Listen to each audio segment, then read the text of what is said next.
Bab 280. Merasa bersalah. Claire Sen tidak peduli dengan tatapan mereka, dia menunggu di pintu ruang gawat darurat, dia harus menunggu di sini sampai Sally Han aman, kemudian dia baru bisa pergi. Ponsel di tangannya bergetar, Claire Sen mengambilnya dan melihat, hanya menemukan bahwa layar juga berlumuran darah, sepertinya Siskasu yang telah menelponnya. Claire Sen meraih pakaian dan menyeka darah di layar, siapa tahu pakaian itu berlumuran darah, semakin menyeka, semakin kotor. Pada akhirnya, Claire Sen hanya bisa menjawab terlebih dahulu. Halo. Suara Claire Sen masih bergetar saat dia berbicara. Nona Sen. Apakah Anda yang mengirim pesan WeChat pada Tuan Han barusan? Suara Siskasu datang, meminta konfirmasi padanya. Ini aku. Claire Sen mengangguk dan menarik napas dalam-dalam, mencoba membuat suaranya terdengar lebih tenang. Apakah kalian sudah datang? Ada keheningan di sisi lain untuk sejenak, kemudian digantikan dengan suara pria yang dingin dan tenang. Dalam perjalanan ke sana, katakan padaku apa yang terjadi dulu. Claire Sen ingin memberitahunya, tetapi ketika kata-kata itu sampai di bibirnya, dia tidak bisa mengatakan sepatah kata pun. Dia tidak bisa dengan ringan memberitahu Andri Han bahwa Sally bunuh diri, dia juga masih tidak percaya bahwa semuanya barusan adalah benar.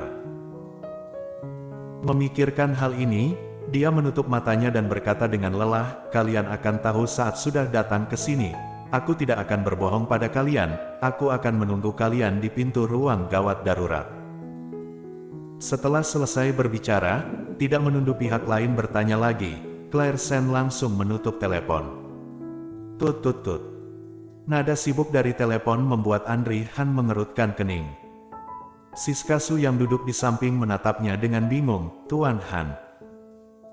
Mendengar itu, Andri Han pulih dan meliriknya, lebih cepat, pergi ke rumah sakit. Siskasu mengangguk dan menyarankan kepada pengemudi di depan, Kak Lin, tolong sedikit lebih cepat. Baiklah. Raut wajah kedua orang itu tidak baik, karena pesan Claire Sen kepada Andri Han hanya ada satu kalimat, yaitu terjadi sesuatu dengan adiknya, jadi dia harus segera pergi ke rumah sakit. Suaranya bergetar seperti itu, jika bukan sesuatu yang sangat parah, bagaimana mungkin akan seperti ini? Hal ini, Siskasu hanya berani untuk berpikir dalam hatinya. Seiring berjalannya waktu, Claire Sen merasa seolah-olah dia telah menunggu selama 1 tahun cahaya. Dia melihat koridor berkali-kali, tetapi dia masih tidak melihat sosok Andri Han, dia sangat cemas. Pada saat ini, dia merasa bahwa dia perlu memanggil kerabat Sally Han, tadi telah kehabisan begitu banyak darah, dia benar-benar takut dengan apa yang mungkin terjadi. Dengan mata tertunduk, Claire Sen sangat marah di dalam hatinya, semuanya akan baik-baik saja jika dia tiba lebih awal, tetapi mengapa dia berjalan begitu lambat? Saat sedang memikirkannya, suara langkah kaki yang mantap datang bersama dengan suara sepatu hak tinggi. Claire Sen mengangkat kepalanya dan melihat ke pintu keluar koridor, dia melihat dua sosok yang dikenalnya. Itu adalah Andri Han dan Siskasu. Melihat mata tenang Andri Han, Claire Sen tidak tahu mengapa, pada saat ini, dia seperti telah melihat orang yang dicintai. Air mata yang dia tahan barusan hampir menyembur keluar. Untuk mencegah air mata jatuh, Claire Sen menggigit bagian bawah bibir dan menoleh, tidak lagi melihat tatapan Andri Han. Dia merasa bahwa dirinya benar-benar tidak sopan.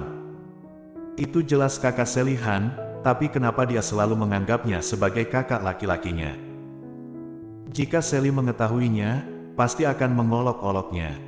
Ada apa? Saat memikirkannya, suara Andri Han sudah terdengar di belakangnya, pundaknya dipegang oleh seseorang, kemudian tubuhnya dibalikkan dan menatap mata Andri Han. Napas di tubuhnya sangat memiliki perasaan familiar, merasa sangat aman. Rasa sedih Claire Sen bahkan lebih berat, dia menggigit bibir bawahnya dan tidak bisa mengatakan sepatah kata pun, tetapi air mata terus jatuh. Tiba-tiba menangis begitu parah, melihat seluruh darah di tubuhnya, Andri Han hanya merasa hatinya bergetar, seolah-olah ada sesuatu yang tajam menusuk hatinya. Siskasu di samping melihat penampilan Claire Sen, menduga bahwa dia mungkin tidak dapat mengatakan yang sebenarnya. Jadi dia menatap langsung ke Paman Goldwyn yang berdiri di sampingnya. "Permisi, jika Anda tahu apa yang terjadi, silakan beritahu kami." Paman Goldwyn tidak tahu keseluruhan ceritanya, tapi masih bisa untuk menyampaikan prosesnya. Jadi dia menjelaskan kejadian pergi ke rumah sakit di pagi hari. Siskasu dan Andri Han berdiri bersama. Jadi keduanya mendengarkan apa yang dikatakan Paman Goldwyn. Andri Han mengerutkan kening, orang di dalam adalah Sally. Claire Sen mengangguk, "Maaf, jika aku mengetahuinya lebih awal, mungkin." Andri Han memotongnya, "Tunggu hasilnya dulu, tubuhmu ini perlu dibersihkan, Siskasu." Siskasu bereaksi dan segera maju untuk membantu Claire Sen. "Nona Sen, aku akan menemani Anda untuk membersihkannya. Ada Tuan Han di sini, jangan khawatir." "Oke." Setelah Andri Han datang, Claire Sen merasa jauh lebih nyaman, jadi dia mengangguk dan pergi bersama Siskasu. Siskasu membawanya ke hotel terdekat untuk membersihkan diri, kemudian pergi ke toko terdekat untuk membeli satu set pakaian dengan ukuran yang sama dengan Claire Sen, kemudian kembali ke hotel, tepat untuk Claire Sen menggantinya setelah selesai mandi. Ada terlalu banyak darah di tubuhnya, butuh waktu lama untuk membersihkan noda darah. Ketika dia keluar, dia mengenakan pakaian yang dibawakan Siskasu. Claire Sen berkata dengan cemas, "Kalau begitu ayo pergi ke rumah sakit."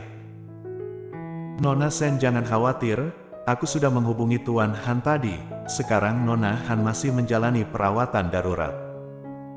Bahkan jika Nona Sen pergi sekarang juga tidak bisa masuk, hanya bisa menunggu di luar." "Aku lihat Nona Sen juga ketakutan, istirahatlah di sini. Ketika Nona Han bangun, aku akan menjemput Nona Sen." "Tidak." Claire Sen segera menolak sarannya, "Aku harus melihat dengan mataku sendiri bahwa Sally baik-baik saja, dia kehabisan banyak darah sebelumnya." Siskasu melihatnya, sampai sekarang, wajah Claire Sen masih sangat pucat. Dibandingkan dengan sebelumnya, dia belum membaik sama sekali, tetapi ini lebih serius. Suaranya masih gemetar, ini menunjukkan bahwa dia masih mengkhawatirkan Sally Han. Jika bukan karena Tuan Han pergi, dia mungkin akan mengenakan pakaian bernoda darah dan menunggu di sana sampai pintu ruang gawat darurat terbuka. "Nona Sen, aku mengerti perasaan Anda, tetapi Anda tidak dalam kondisi yang baik sekarang, benar-benar tidak cocok. Apakah kamu khawatir aku akan jatuh, dan kalian harus menjagaku?" "Tenanglah, aku tidak akan jatuh dengan mudah demi Sally, aku akan baik-baik saja." Setelah berbicara, Claire Sen melangkah maju dan memegang tangan Siskasu, "Biarkan aku pergi bersama."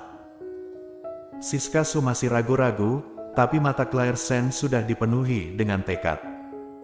Sungguh tak tega untuk menolak. "Sekretaris Su." Claire Sen melihat dia tidak menjawab, lalu memanggilnya. Wajah Siskasu memancarkan sedikit ekspresi tidak berdaya, akhirnya berkata, "Sungguh tidak bisa melarangmu, ayo pergi." "Terima kasih." Claire Sen menangis karena senang, kemudian meninggalkan hotel bersama Siskasu. Ketika tiba di rumah sakit, bisa melihat Andri Han berdiri di pintu ruang gawat darurat dari kejauhan. Sosoknya yang tinggi bersandar ke dinding, dengan satu tangan di sakunya, dengan mata tertunduk tidak tahu apa yang dia pikirkan. Bersambung.